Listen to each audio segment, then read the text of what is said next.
As we get closer and closer to DC Fandome, this one's all about Gotham. Hey, welcome back to the Ping Pong Flix. My name is Chris Wong. First, we're going to talk about Batgirl. Then, we're going to talk about the Batman. Alright, let's talk about Batgirl. Now, Batgirl starring Leslie Grace is directed by Adil El Arbi and Bilal Fallah, and it will premiere on HBO Max. And it's said to be spinning off from the Flash movie. And it's not going to be its own universe, nor is it going to be part of Michael Keaton's universe. It's actually going to be part of the current DCEU, taking place in Ben Affleck's Batman's Gotham City, in which case Leslie Grace is going to be the daughter of J.K. Simmons' version of Commissioner Gordon, if J.K. Simmons had already agreed to be Commissioner Gordon. But like all superhero movies, the one thing that I want to see is them in the suits. I mean, that's the next thing on my mind when I hear someone get cast in a role. But unlike Superman, Batman had a lot of different costumes, a lot of different suits. And the same is true for Batgirl. I'm really excited to see what type of suit will Batgirl have. Would it be tactical like Christian Bale's suit? Would it be kind of like Ben Affleck's Batman suit, which makes a lot of sense? Would it be like the Burtonverse suit, or would it try to be a lot more like the comics? Well, this is coming from DC Verso. Interesting, in a Belgian newscast, the directors Adil El Arbi and Bilal Fallah confirmed that the suit and the helmet of Batgirl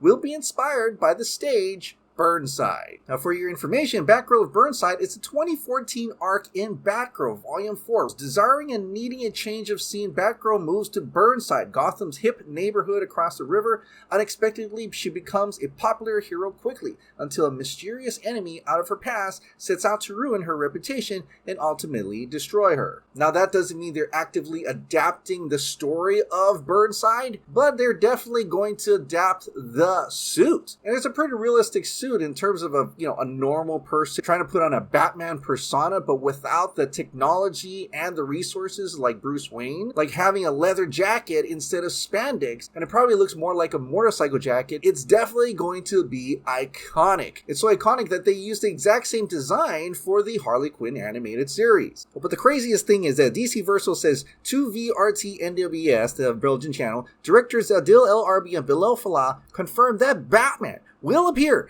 in the Batgirl movie. They say they are not allowed to reveal which version of Batman will appear in the movie. I mean, obviously, it's gotta be Ben Affleck's Batman, right? If J.K. Simmons is gonna be Commissioner Gordon. And if it is Ben Affleck as Batman, that means Ben Affleck does indeed return as Batman after the Flash movie. But to tease even further, they said that he's a trusted actor they regard as the real Batman. Who? Well, the director did post this picture of him staring at Ben Affleck's Batman cowl. And hopefully they will reveal this at DC Fandome. Alright, let's talk about Matt Reeves' The Batman. Now, we're really only one day away into the newest trailer, but we got a little tease today of Robert Pattinson's voice as the Dark Knight himself. It's not just a signal, it's a warning. Oh, I love his voice. That is amazing. That is perfect. I love it. He really does sound like Batman in here, and I'm digging that noir detective quality to it. Matt Reeves even shared this shot from the trailer itself. Batman overlooking the city of Gotham at either dusk or dawn. As we get closer to the second trailer for the Batman, apparently there was another screening, and the first screening was phenomenal. People loved that. They attributed the Batman to a horror movie. This is coming from Viewer Anon, an insider in the industry. It seems word is out that the Batman screened again. I've spent some time tracking down info from the last screening a few weeks ago and have confirmed details with someone who saw it last night.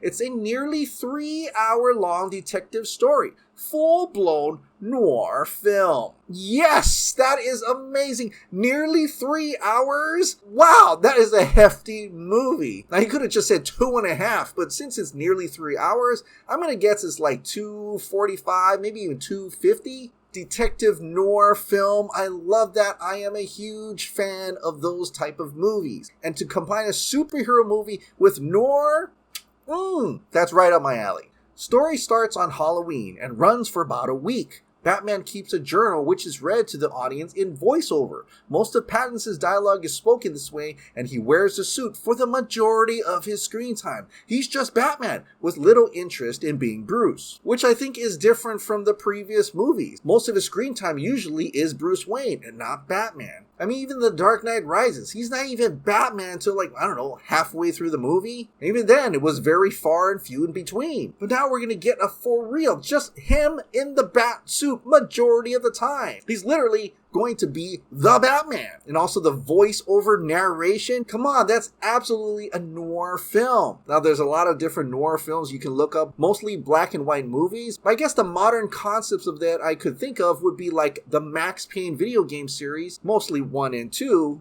And in terms of a comic book type noir, other movies like Sin City come to mind. Rorschach from Zack Snyder's Watchmen. The Riddler is sort of a jigsaw figure. As an example, a character is locked in an explosive collar and it has to solve 3 riddles in order to get the combination. Now that's an interesting way to add that horror suspenseful element into this comic book movie. Make Riddler Jigsaw, which I could certainly see how this is going to be the darkest take of Batman yet. But will this be enough to get more Matt Reeves to Batman? And we've already heard that they may have already greenlit the sequel because it's that good. Well, apparently a lot of people love the screening. Normies, not Batman fans. Most importantly, everyone I know who's seen it has really liked it. I heard it got a great response last night with a lot of suits in the room to witness it.